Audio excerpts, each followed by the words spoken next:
오늘 우리에게 주시는 축복과 회복, 치유의 말씀은 신약성경 마가복음 5장 25절에서 34절입니다. 함께 읽도록 하겠습니다. 시작. 12해를 혈루증으로 알아온 한 여자가 있어 많은 의사에게 많은 괴로움을 받았고 가진 것도 다 허비하였으되 아무 효험이 없고 도리어 더 중하여졌던 차에 예수의 소문을 듣고 무리 가운데로 끼어 뒤로 와서 그의 옷에 손을 대니 이는 내가 그의 옷에만 손을 대어도 구원을 받으리라 생각함일러라. 이에 그의 혈루 근원이 곧 마름에 병이 나은 줄을 몸에 깨달으니라.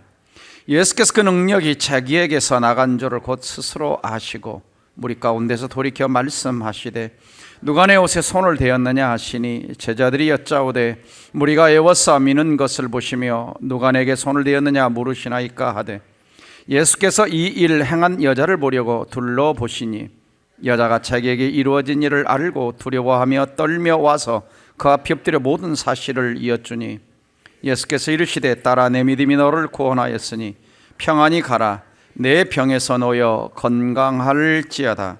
아멘. 자, 여러분에게 오늘 말씀을 시작하면서 질문 하나 드립니다. 예수님을 따를 때 얻는 보상이 무엇일까요?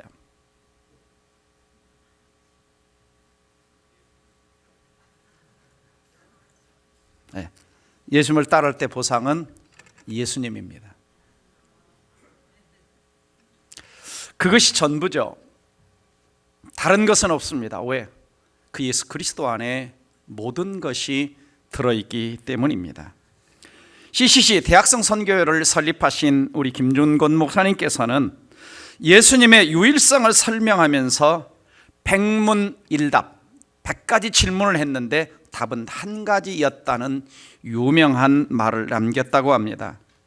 사람들이 100가지 질문을 해도 오직 그분의 대답은 한 가지, 예수 그리스도라는 것입니다. 그래서 그분은 내 삶의 모든 문제에 대한 해답은 예수 그리스도요, 내가 살아가는 이유도 오직 그리스도 예수 한 분뿐이다라는 고백을 하셨다고 합니다. 우리는 이러한 찬송을 가끔 부릅니다. 주님 한 분만으로 나는 만족해. 내 모든 것 대신 주님 찬양해. 과연 우리가 이 찬송가의 고백처럼 주님 한 분만으로 나는 만족하는 신앙생활을 하고 있는가? 아니면 주님은 또 내 삶의 모든 것 대신 주님이신가? 라고 하는 것입니다. 오늘 말씀의 제목은 같이 한번 읽어볼까요? 시작. 예수님 말고 답이 없다는 절실함을 회복하라. 예수님 말고 답이 없다는 절실함. 예수님 말고 구원자가 없다는 것이고 예수님 말고 내 영혼을 만족해 해 주실 분이 없다는 것이고 예수님 말고 내 인생의 궁극적인 방향과 목적지는 없다는 것이고 예수님 말고 내 인생의 모든 문제의 궁극적인 해결자는 없다는 것입니다. 이 절실함을 좀 회복하자라고 하는 것이죠. 왜냐하면 많은 그리스도인들이 이 절실함을 점점 잃어가고 있어요. 점점 다른 선택지가 많은 것입니다. 그래서 절실함이 없으니까, 예수님만 바라보는 절실함이 없으니까 너무나 많은데 신앙생활하면서도 양다리 걸치거나 기웃거리거나 아니면 저울질을 하고 있는 사람들이 많습니다. 복음서를 보면 우리 예수님께서는 예수님을 절실하게 따르지 않는 사람들에 대해서 막 강요하지 않으셨어요. 막 타협하거나 막 억지로 끌어오지 않으셨다라고 하는 거죠. 오히려 우리 예수님께서 외치셨던 것은 뭐냐? 하나님 나라 회개하라, 천국이 가까이 왔느니라. 그리고 하나님이 어떤 분인고 하나님이 어떻게 우리를 사랑하셨는가에 대해 이야기하셨고, 예수님의 인기가 높아졌을 때 수많은 사람들이 예수님을 따른다고 하자 오히려 예수님은 따르는 것에 대한 대가를 치러야 할 것이라고 말씀을 하셨습니다. 마태복음 10장 37절 39절을 보시면 나를 따를 때 아버지나 어머니를 더 사랑하는 자는 내게 합당치 아니하고 아들이나 딸보다 더 사랑하는 자도 내게 합당치 않고 또 자기 십자가를 지고 나를 따르지 않는 자도 내게 합당치 않고 자기 목숨을 얻는 자를 잃고 나를 위하여 자기 목숨을 잃는 자는 얻는다고 참 어려운 말씀을 하셨습니다. 타협하지 않으셨죠.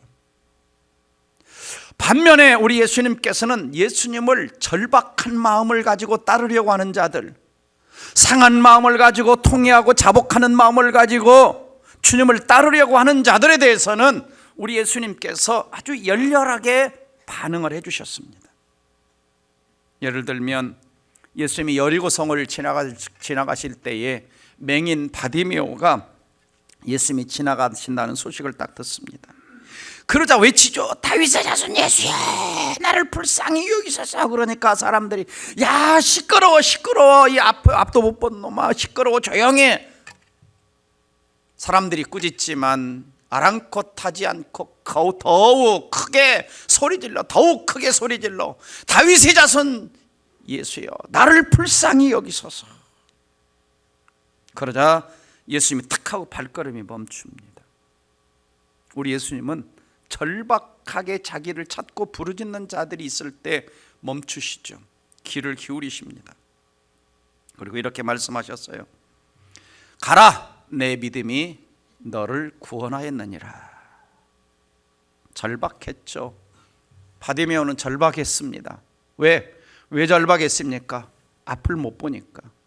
그리고 사람들이 이야기를 들어보니까 예수님 만나면 해결되는데, 그래서 마음에 작정한 거죠. 아, 내 인생 예수님 말고는 답이 없구나. 예수님 말고는 내 인생의 이 문제를 해결할 줄 사람이 아무도 없구나. 그리고 절박하게 외친 겁니다. 자, 보통 사람들은 그렇습니다. 우리 주변에서 이렇게 막 떠들면서 예수를 외치고 예수 천당 불신 지옥을 외치고 이런 사람들이 있으면 불편해하고 야, 좀 조용히 해라, 그렇게 요란하게 믿지 마라, 이렇게 외칩니다. 그러나 정말 절박한 자들에게는 주변 상황, 사람들의 말, 어떤 환경, 어떤 조건, 이게 귀에 안 들어오는 겁니다. 왜요? 이게 너무 크니까, 이게 너무 고통스러우니까 안 들어와요. 그래서 오직 예수 외치는 것입니다. 반대로 절실하지 않은 사람들, 선택지가 너무 많은 사람들, 이런 사람들이 있으면 예수님께서 억지로 끌어오지 않으셨어요. 그냥 선택하도록 내버려 둡니다. 누가복음 18장을 보면은 한 부자 청년 관리가 예수님을 따르려고 합니다. 그래서 예수님이 너 그러면 계명 다 지켜라. 그러니까 예수님 나 다 지켰어요. 그러면 너한테 한 가지 부족한 것이 있는데, 아직도 부족한 것이 남아있는데 그것은 네가 가진 것을 다 팔아서 가난한 자들에게 나누어 주고 그 다음에 나를 따르라. 그러자 이 사람은 돈이 많은 거로 근심하여 가버렸다 그랬습니다. 우리 예수님은 돈 많은 사람 붙잡으면 좋을 텐데 가도록, 자신이 선택하도록 놔두십니다. 자기 몫으로 놔두시죠. 자, 오늘 우리가 성경으로 돌아가서 보시면, 본문으로 돌아가서 보시면 한 여인이 나옵니다. 25절 보니까 이 여인은 12년 동안 혈루병으로 고통을 받아왔다 그럽니다. 그런데 어느 날 예수에 대한 소문을 듣고 필사적으로 뒤로 가가지고, 왜 앞으로 가면 사람들이 못 가게 하니까. 왜요? 남노하고 이러한 여인들이 오면 못 가게, 또 접촉을 못하게 하는 이런 시대적 상황이었으니까 몰래 가서 예수님의 옷자락을 딱 붙잡았는데, 붙잡는 그 순간 자기 몸에서 혈루의 근원들이 마르고 병이 나은 걸 알게 된 거죠. 이때 길을 가시던 예수님은 탁 발걸음을 멈추시더니 자기에게서 능력이 나간 것을 곧 아시고 누가 내 옷에 손을 대었느냐 라고 물어보시죠. 이때 예수님의 제자들은 동문서답을 합니다. 아니 예수님, 이렇게 많은 사람이 밀고 닥치도록 하는데 무슨 그런 말씀을 하십니까? 자, 여기서 우리가 깨달아야 될 것은 뭐냐면, 우리 예수님께서는 구별하신다는 겁니다. 수많은 사람들이 있어도 정말 주님 앞에 간절함을 가지고 믿음을 가지고 절박함을 가지고 주님이 아니면 안 된다는 마음을 가지고 주님 앞에 나오는 자들과 그냥 대충 와서 앉아있는, 있어도 되고 없어도 되고 하는 사람을 구별하시는 거예요. 그냥 호기심이 와서 주님을 만지는 사람과 예수님이 아니면 안 된다는 사람을 우리 주님은 구별하시는 겁니다. 결국 우리 주님은 예수님 옷자락을 붙잡은 그 여인에게 따라 내 믿음이 너를 구원하였으니 평안히 가라, 내 병에서 놓여 건강할지어다. 저는 이 아침에 우리 모두가 주님으로부터 이 음성을 듣기를 주의 이름으로 축원합니다. 다시 본문을 조금 더 설명을 드리면 25절에 이 여인은 12년 동안 고통받았다, 혈루병으로. 그러니까 하혈하는 병입니다. 이 당시 이렇게 유출병이라고도 하는데 피가 흐르면 부정한 여자로 취급을 받아 사회적으로 종교적으로 매장이 되고 예배도 같이 드릴 수가 없는, 그래서 참 고독과 외로움이 더 심해지는 이런 상황에 놓이게 되죠. 그것도 1, 2년도 아닌 12년 동안 병이 낫지를 않았습니다. 잠언 13장 12절을 같이 읽어봅니다. 시작. 소망이 더디 이루어지면 그것이 마음을 상하게 하거니와 소원이 이루어지는 것은 곧 생명 남으니라. 그렇죠. 내 병이 빨리 나으면 좀 너무 좋겠는데 이 병이 깊어지면 이 병만 고통스러운 것이 아니라 마음의 상처도 깊어지는 겁니다. 그래서 전에 어떤 그 청년이 10년 동안 디스크를 앓았는데 제가 전옥파 이렇게 집회를 할 때 안수를 받으면서 그 뼈들이 펴지면서 나왔어요. 그 청년이 고백하기를 자기가 10년 동안 너무 아픈 것 때문에 허리만 아픈 것이 아니라 그냥 아프니까 결혼도 포기하고 인생에 뭔가를 하고 싶어도 자신감이 없어지고 너무 우울한 날을 보냈었다라고 하는 고백을 들은 적이 있어요. 그렇습니다. 질병은 우리를 고통스럽게 만들죠. 그것도 1년, 2년, 10년이 넘어가면. 저도 1년 동안을 거의 누워서 산 적이 있는데 정말 어렵더라고요. 1년인데도. 1년. 목회는 계속 할 수 있을까? 정말 일어날 수 있을까? 정말 걸어 다닐 수 있을까? 그러다 보니까 목사도 별 군데를 다 가요. 예수님 말고 선택지가 많더라고요. 그래서 세브란스 병원도 갔다가 우리들 병원도 갔다가 호산나 병원도 갔다가 예루살렘 병원도 갔다가, 그래서 그래도 성경적인 병원 많이 갔어요. 심지어 어떤 데는 가니까 이렇게 발을 묶어서 거꾸로 매달아놔요. 그런 데도 가고. 그러다가 나중에는 이제 한 5년 동안 안 나서요. 별 병원을 가봐도 안 나서요. 그래서 기도하기 시작한 청계산 가서 무릎 꿇고 그랬더니 45일 만에 싹 사라졌어요. 그때부터 지금까지 괜찮습니다. 참 목사도요, 귀가 얇더라고요. 얇아. 그래서 여기 이게 좋다니까 가서 저 강동구 가서 암사동에 벌집 맞으러 가가지고 막 배에다 8번 맞고 등에다 8번, 어디 뭐 뼈 교정 잘한다고 그러니까 또 어디 뭐 카이오프락틱 뭐 알지도 못한데 막 가서 또 하다 탁 하고. 목사도 그렇구나. 그래서 성도는 얼마나 오직하겠어요. 제가 이해합니다. 이해해요. 여기저기 찾아. 그렇지만 이 오늘 성경에 보니까 다 다녔는데 안 되더라는 거예요. 그래서 그녀의 절망적 이 상황은 주님 앞에 나오게 만드는 겁니다. 그래서 첫 번째는 육체적 고통에 대한 절망적 상황은 주님 앞에 나오게 만드는 거예요. 26절 보면 많은 의사에게 많은 괴로움을 받았다. 그 말은 뭐냐면 여러 의사를 만났는데 안 나섰다는 겁니다. 계속 돈은 들어가는데. 그렇죠? 저도 허리 치료한다고 뭐 입원됐다 하다 보니까 막 금방 한 1,000만 원 이상 들어가더라고요. 그 당시 1,000만 원 이상. 90년대 정도. 근데 이 여인도 여기저기 병원에 돈 갖다 안 나서요. 자, 키에르케고르가 이런 말을 합니다. 철학자. 같이 읽어볼까요? 인간은 절망할 때 비로소 하나님을 찾기에 희망이 있다. 역설입니다. 절망할 때 더 절망을 해야 되는데 하나님을 찾는 희망이 생긴다는 겁니다. 다시 말하면 인간은 절망적 상태가 되지 않으면 잘 하나님을 안 찾는 기질이 있다는 거예요. 빙점이라는 유명한 소설을 쓴 미우라 아야코라는 여인이 척추 카리스라는 이 결핵균이 허리에 침범을 해가지고 점점 뼈가 썩어져가는 이런 병에 걸렸습니다. 결국은 남편에게 파혼당하고 질병의 고통 중에 너무 사는 게 힘들어 자살을 시도했지만 다시 살아납니다. 절망 중에 있을 때 마에가와 다다시라는 예수 잘 믿는 청년이 그녀에게 와서 전도를 합니다.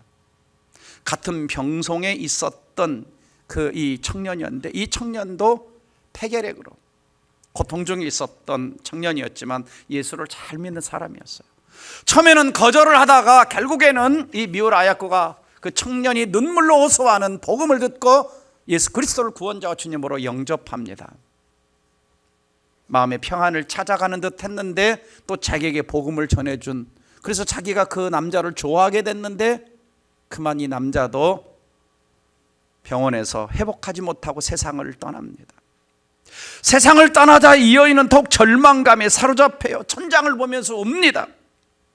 절망 중에 있을 때 또 남자가 또 찾아. 세상을 떠난 그 남자를 닮은 남자가 찾아와요. 좀 사람은 그런 게 있나 봐요. 그래가지고 그 남자의 정성스러운 간호와 사랑의 고백에 병상에서 일어나게 됩니다. 그리고 바로 그 남자 미우라 미스요라고는 아까 사진에서 봤던 그 남자와 결혼을 하게 되죠. 그리고 나서 정말 자기가 예수의 복음을 전해주고 고통 속에 사랑을 베풀어 주었던 이런 것들을 기억하면서 소설을 쓰는 유명한 작가가 됩니다. 그는 고통 속에 있을 때 또 고통을 지나고 나서 이러한 고백을 합니다. 같이 한번 읽어보겠습니다. 시작. 아프지 않으면 드리지 못할 기도가 있다. 아프지 않으면 믿지 못할 기적이 있다. 아프지 않으면 듣지 못할 말씀이 있다. 아프지 않으면 접근하지 못할 성소가 있다. 자, 역설이죠. 아프니까 기도를 하게 됐고, 아프니까 기적을 믿게 됐고, 아프니까 말씀이 들려졌고, 아프니까 교회에 나갔다는 것입니다. 이처럼 인간의 절망적 상황은 오직 하나님만을 찾는 희망이 되죠.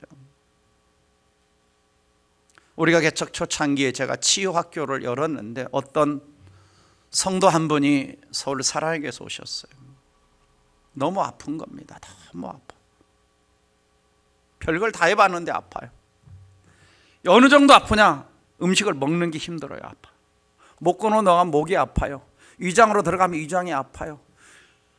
그 다음에 뒤로 나갈 때도 아파요. 가만히 있어도 아파요. 그러니까 사는 게 아니에요.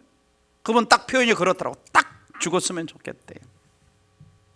그러니까 별걸 다 해봤는데, 제가 치유 이런 집회를 한다는 소식을 듣고 찾아오셨는데 하나님이 그분을 만나 주셨어요. 그리고는 회복이 됐죠. 자, 이처럼 사람은 그렇습니다. 절망적 상황이 아니면 주님을 잘 찾지 않는 그런 경향들이 있어요. 이 여인도 그랬던 거죠. 그래서 주님을 만나고 건강한 인생을 살아갑니다. 또 예수님께만 답이 있다는 절실함을 가진 사람은 세상에 의지하던 것을 내려놓게 됩니다. 그렇죠. 이 여인도 의사도 의지했고 사람도 의지했고 돈도 의지했는데 이제는 다 그거 내려놓고 예수님의 옷자락만 붙잡습니다. 인간이라는 게 그렇습니다. 인간이라는 게 뭔가 의지할 것이 있을 때, 뭔가 기댈 때가 있을 때, 뭔가 내 주머니에 뭔가 차 있을 때는 주님이 잘 안 보여요. 또 주님께 전적으로 잘 매달리지 않습니다. 인간의 습성이에요. 인간의 습성. 사람들 꼭 언제 가서 고백하냐? 돈 다 잃어버리고 건강 다 잃어버리고 가진 거 다 잃어버릴 때, 아, 주님 돈 주시면, 건강 주시면 주님 섬기겠습니다. 전에 섬겼던 교회에서 어떤 분이 세례를 받으러 오면서 세례 간증문 이렇게 써오셨어요. 자기가 30억을 잃어버리고 이제는 부도 맞고 저 한강 강변에 가서 자살하려고 서 있다가 우리 전도팀을 만나가지고 예수를 믿게 됐는데, 주님 앞으로 내가 30억 있으면 주님을 잘 섬기겠습니다 이렇게 써왔어요.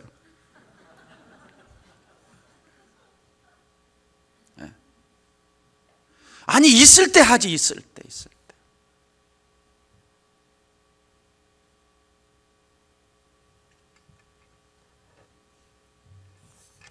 왜 사람들이 예수님을 잘 의지하지 않느냐, 절실하지 않느냐?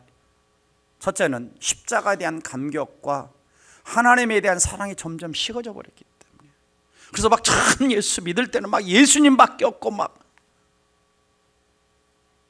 두 번째는 물질적 풍요 속에서 점점 세속화되어 가면서 편리함과 자기 의존적 삶, 자기 은족 삶이라는 건 뭐냐면 이제는 하나님을 의지해서 문제를 해결하는 것이 아니라 내 스스로 뭔가 해결해 가버리는 이런 삶의 태도가 익숙해지는 겁니다. 세 번째는 영적인 나태함과 신앙이 형식화되었습니다. 그래서 주일 예배만 드리고 주중에 개인기도, 말씀 묵상, 하나님과 동행하는 삶을, 다시 말하면 금년의 주제인 거기에서 삶의 현장에서 하나님을 만나고 하나님을 찾는 절박함을 잃어버렸어요.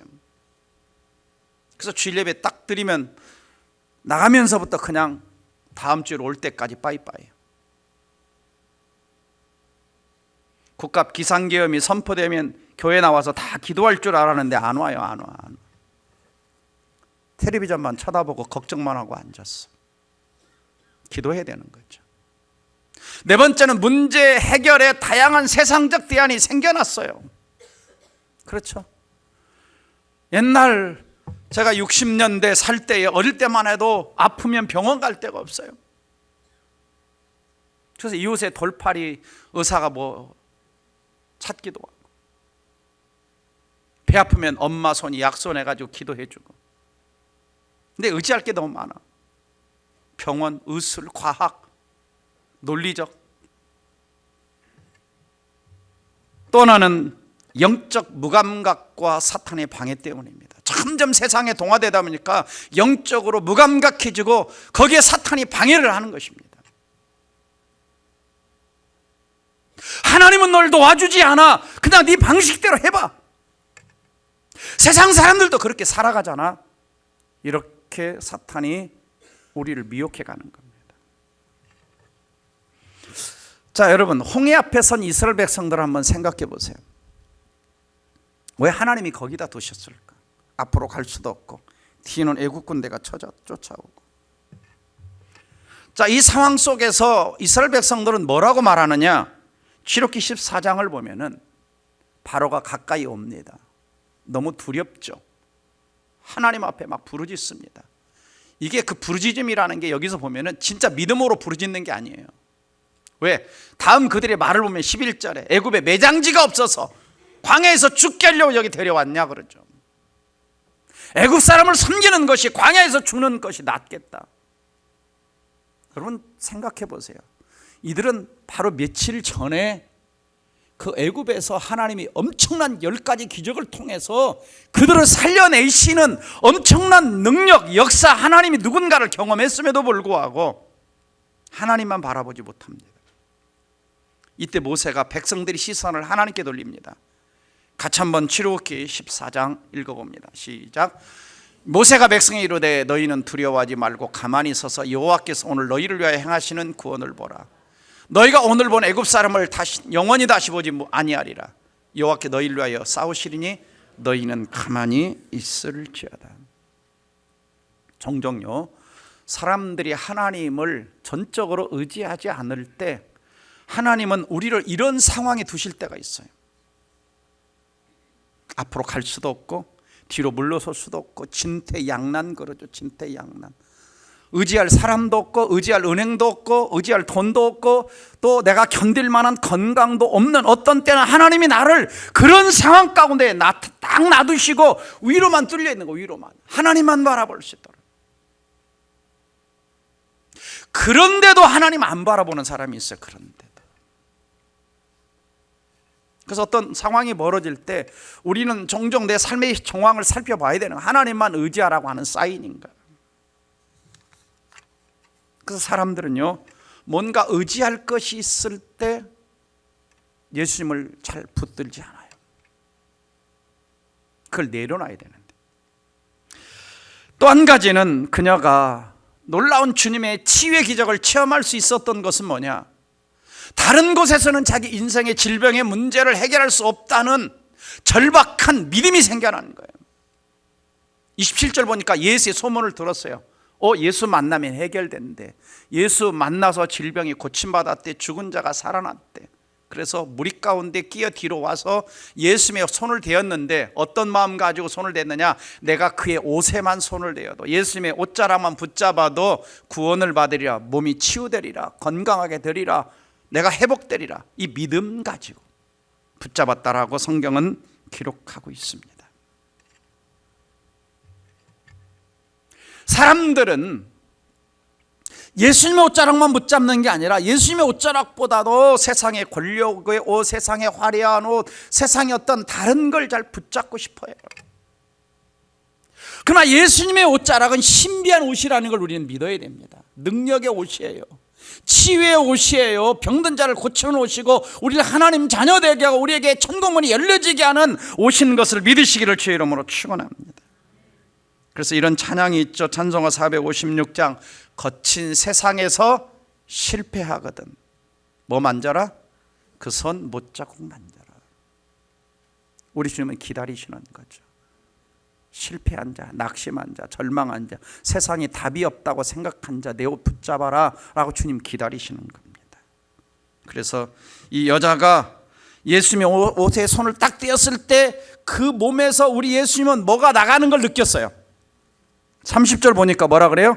예수께서 그 능력이 자기에게서 나간 줄을 곧 스스로 아시고. 우리 예수님은 대단하세요. 그래서 예수님의 능력의 딱 스파크가 딱 일어나면 능력이 흘러가는 거예요. 그래서 지난 금요일 날 은혜의 수단으로 뭐에 대해서 배웠어요? 금요일 저녁에 들었어야 알지. 안수기도에 대해서였죠.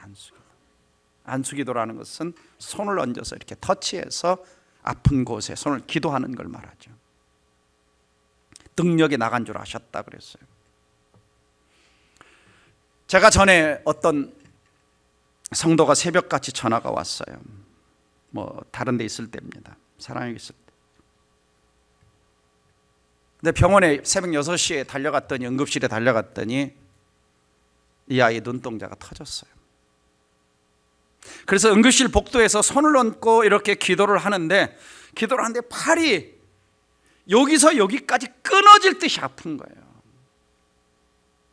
분명히 이렇게 기도를 하는데 이 아이는 누워있고 나는 서서 이렇게 기도하는데 팔이 여기서 끊어질 듯이 아픈 거예요. 끊어질 듯이. 그리고는 이제 이 아이를 응급처치를 하기 위해서 들여보내고 의사한테 들여보내고 이제 병실에서 한 30분 그 부모와 기도를 하는데 아빠는 안 믿는 사람이었어요. 마음에 하나님이 평안함을 주시는 거예요. 괜찮다 그러시는 거예요. 괜찮다. 그리고 이 아이 눈동자가 다, 제가 MRI를 의사 선생님하고 봤을 때 의사가 그랬거든요. 너 눈동자 터졌으니까 시력 회복은커녕 그대로 놔두면 썩으니까 눈동자 빼내야 된다. 근데 응급조치하러 와서 의사가 딱 열어보니까 다 제자리에 돌아와 있는 거예요. 그리고 시력이 저보다 좋은 0.5까지 회복이 됐어요. 터져버리니까. 그래서 그때 제가 초창기 때 사역을 할 때는 이렇게 기도하면 팔이 여기서 여기까지 아프고, 사람들이 우리 함께 서로 누구 아픈 사람이 있어 손잡고 기도합시다 그러면 기도 끝나고 나면 사람들이 다 목사님 팔이 아파요 그래요. 팔이 아파요. 그러니까 기도할 때마다 자꾸 이제 어떤 팔이 아프니까 하나님 팔이 너무 아파요 그랬더니 오늘 없어져 버린 거예요. 그렇게 그러니까 기도 잘해야 돼요. 기도 잘해야 돼. 전에 이렇게 기도하면 사람들이 이렇게 팔이 아프면서 많은 치유가 일어났어요. 최근에 한번 그런 일이 있었어요. 어느 분이 이렇게 아파서 이렇게 기도하는데 이쪽 팔이 그래서 옛날 게 회복됐나? 우리 주님은 능력이 나간 걸 아셨습니다. 능력이 나간 걸 아셨어요. 그리고 누가 내 옷에 손을 대었느냐 모르죠. 오늘 또 우리 주님 우리에게 물으십니다. 우리 가운데 누가 내 옷에 손을 대었느냐? 우리 주님은 우리 가운데, 오늘 이 자리에 앉은 분들 가운데 분별하십니다. 정말 절박한 믿음을 가지고 여인처럼 예수님이 아니면 안 됩니다라고 하는 절박한 믿음, 절실한 믿음 가지고 주님의 피 묻은 옷자락을 붙잡는 사람과 그저 그렇게 수많은 무리처럼, 수많은 곤충처럼 왔다 갔다 하는 사람처럼 이 자리에 와서 앉아있는 거, 주님을 의지하는 거, 주님이 분별하신다는 거예요. 우리는 생각해야 됩니다. 주님 앞에 나올 때마다, 예배를 드릴 때마다 정말 신령과 진정으로 예배를 드리고 있는가? 예배를 드릴 때마다 하나님을 갈망하는 마음으로 예배를 드리고 있는가? 예배 자리에 나올 때마다 하나님만이 참 신이고 나는 하나님의 진정한 백성이고 하나님의 은혜 아니면 내가 살 수 없다는 간절한 절박함, 이런 마음을 가지고 주 앞에 내가 나오는가? 우리 주님은 이걸 분별하고 계십니다. 내가 그저 그렇게 와서 마지못해 와서 앉아있는지, 절박함을 가진 자에게는 주님의 능력이 연결되어 스파크가 일어나서 내 삶에, 내 마음에, 내 심령에, 내 인격에 어떤 변화들이 오는 겁니다. 마가복음 7장을 보면 예수님이 두로지방에 계실 때에 헬라인, 이방 여인이죠, 수로보니게 여인이라고 하는 여인이 찾아옵니다. 그녀의 딸은 귀신이 들렸어요. 귀신. 아마 혈병 걸린 여인처럼 여기저기 찾아다녔겠죠. 근데 해결이 안 된 겁니다. 예수님, 내 딸 좀 고쳐줘. 그러니까 예수님이 이스라엘 백성, 내 백성의 떡을 다른 이에게 던지는 게 합당치 않다. 내 자녀의 떡을 개들에게 던지는 게 마땅치 않아. 너무 무시하는 말을 하십니다. 그러자 이 여인이 뭐라고 대답합니까? 자식을 살려야 되니까 주님 옳습니다. 상해 아래의 개들도 아이들이 먹던 부스러기를 먹습니다. 부스러기라도 줬사오니 주여 내 딸을 살려주십시오. 주님 말고는 해결책이 없습니다. 그러자 예수님께서 이렇게 대답해 주셨습니다. 같이 읽어봅니다. 예수께서 이르시되 이 말을 하였으니 돌아가라. 귀신이 내 딸에게서 나갔느니라 하시며, 여자가 집에 돌아가 본 적 아이가 침상에 누웠고 귀신이 나갔더라 그랬어요. 주님만, 귀신 들린 딸을 고치기 위해서 주님만 바라봤던 거죠. 주님만. 제가 한 10년이 넘었어요. 다른 교회에 다니는 어떤 청년이 전에 찾아왔는데, 이 청년이 27, 20대 후반인데 양신, 이게 귀신이 들렸다가 제정신이 돌아왔다, 귀신이 들렸다 제정신이 돌아왔다.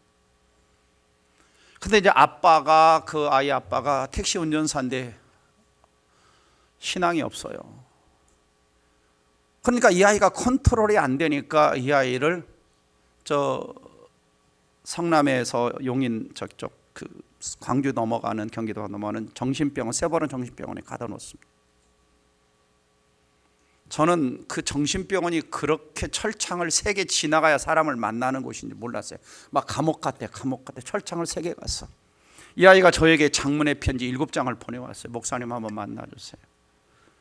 병원에서 약을 먹는데 안 듣는 거예요. 정신과 약이 안 듣는 거예요. 왜? 귀신의 역사니까. 이 아이를 만나는데 그 안에서 뭔가 사역을 할 수가 없었어요. 그냥 만나고 상담만 하고 나왔어요.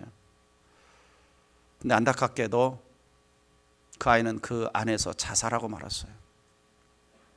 지금도 그 아이만 생각하면 제가 마음에 좀 아픔이 있고, 좀 아빠가 믿음이 조금만 있어서 좀 영적으로 좀 도와주었더라면 어땠을까 하는 생각을 하게 됩니다. 그래도 이 오늘 말씀을 보면 이 수로보니게 여인은 딸이 귀신 들렸는데 그래도 예수님을 알게 된 거예요. 예수님께만 답이 있다는 걸 깨달은 거예요. 많은 사람들이 그렇습니다. 주님 앞에 먼저 나오기보다는 다른 데 다 가다가 나중에서 와요. 낭패와 실망 당한 뒤에 예수 앞에 나옵니다. 전부여 의지 없어서 주께로 나옵니다. 의지할 것이, 세상 의지할 것이 없을 그때 가서야 주님을 의지합니다. 오늘도 주님은 우리 가운데 역대하 16장 9절 다 같이 한번 읽어보도록 하겠습니다. 시작. 여호와의 눈은 온 땅을 두루 감찰하사 전심으로 자기에게 향하는 자들을 위하여 능력을 베푸시나니. 여호와의 눈은 온 땅을 감찰하고 계십니다. 전심으로, 일편단심으로 하나님만을 향하는 자들을 위하여 능력을 베푸시려고 쳐다보고 준비하고 계신다는 것이죠. 근데 주님을 향해 손을 내밀지 않습니다. 물론 하나님이 가끔 어떤 사람을 하나님이 일방적으로 만나줄 때도 있지만, 대부분은 우리가 주님을 의지하고 손을 내밀 때, 믿음으로 나아갈 때 주님은 능력의 손을 내밀어 우리에게 능력을 베푸시는 겁니다. 마태복음 13장을 보면은 밭에 감추인 보화 비유를 주님이 말씀하십니다. 13장 44절 같이 읽어봅니다. 천국은 마치 밭에 감추인 보화 같으니 사람의 일을 발견한 후에 숨겨두고 기뻐하며 돌아가서 자기 소유를 다 팔아 그 밭을 샀다 그랬습니다. 자, 2000년 전 이야기죠. 그 당시는 은행이나 어떤 금고 이런 것들이 발달되지 않은 시대였기 때문에 부모나 조상으로부터 어떤 큰 재산을 물려받거나 했을 때 금덩어리, 금괴 이런 것, 도둑을 맞을 염려가, 또 강도를 만날 염려가 있으니까 이걸 땅속에 옛날에 감춰놨다고 합니다. 땅속에. 오늘날에는 큰 도둑들이 비닐에 싸가지고 5만 원짜리를 땅속에 감춰놓는데 그 당시는 그런 분들이 아니었고, 근데 이제 땅속에 감춰놓은 사람이 깜빡 그걸 후손한테 이야기하고 갑자기 죽어버린 거예요. 그러다 어떤 사람이 이제 남의 밭에 가서 일을 딱 하는데 엄청난 금괴가 발견된 거예요. 그래가지고 그 땅의 소유자 것이 되니까 큰 자기 재산을 다 팔아가지고 그 땅을 샀다 그랬어요. 그 땅을 샀다. 왜? 자기 전 재산보다 그 땅속에 감추인 그 보화가 더 큰 가치가 있었기 때문에. 예수님은 이렇게 말씀하시죠. 하나님 나라가 이와 같다 그럽니다. 하나님 나라가 내 모든 것을 다 팔아도, 내 모든 인생을 다 바쳐도, 내 모든 것을 드려도 더 가치 있는 것이 하나님 나라다, 우리 주님이시다 라고 말씀하신 겁니다. 과연 우리가 그런가라고 하는 거죠. 예수는 우리를 위해서 자신의 생명까지, 자신의 보혈 마지막 피 한 방울까지 주셨는데 과연 나에게 있어서 예수님도 그런 분이신가? 정말 보물인가? 정말 보물인가? 아직도 하나님의 나라를, 아직도 주님을 세상 그 어떤 것과도 바꿀 수 없는 보물로 생각하지 않는 사람들은 여전히 주님을 따르려고 할 때에 그 치러야 될 대가를 부담스러워할 것입니다. 예수님이 아닌 다른 곳에 보물이 있다고 생각하는 사람들은 여전히 예수님 대신에 그것을 추구할 것입니다. 예수님은 뭐라고 그랬죠? 내버려 두셨다고 했습니다. 억지로 붙잡지 않는다고 그랬습니다. 마가복음 2장에서 예수님은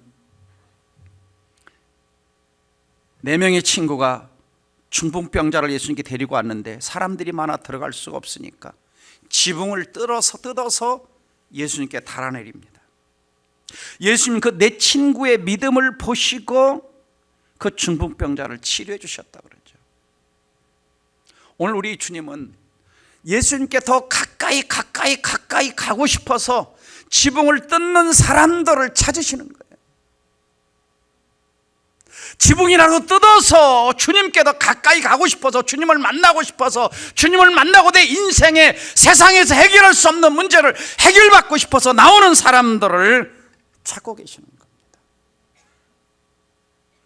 전에 한번 말씀드렸던 일화가 생각납니다. 어떤 목사님께서 이제 주보를 딱 이제 인쇄를 하려고 맡겼는데 인쇄소에서 전화가 왔어요. 목사님, 설교 제목이 빠졌네요. 그러니까. 그래가지고 이제 목사님 설교 제목을 알려줬어요. 예수님은 나의 목자시니. 알려줬어요. 예수님. 그러니까 인쇄소 그 담당자가 그 목사님 맨날 설교 제목이 긴데 왜 이렇게 짧지 오늘은? 요즘 제목이 길어졌죠. 제가 이렇게 짧지? 그러니까 물어 질문합니다. 목사님, 요한은 나의 목자시니 그거면 됩니까? 이렇게 물었어. 그러니까 예수님 목사님 뭐라고 대답하셨냐? 네, 요한은 나의 목자시니 그것이면 충분합니다. 다음날 아침에 와가지고 목사님이 제목을 확인해 보니까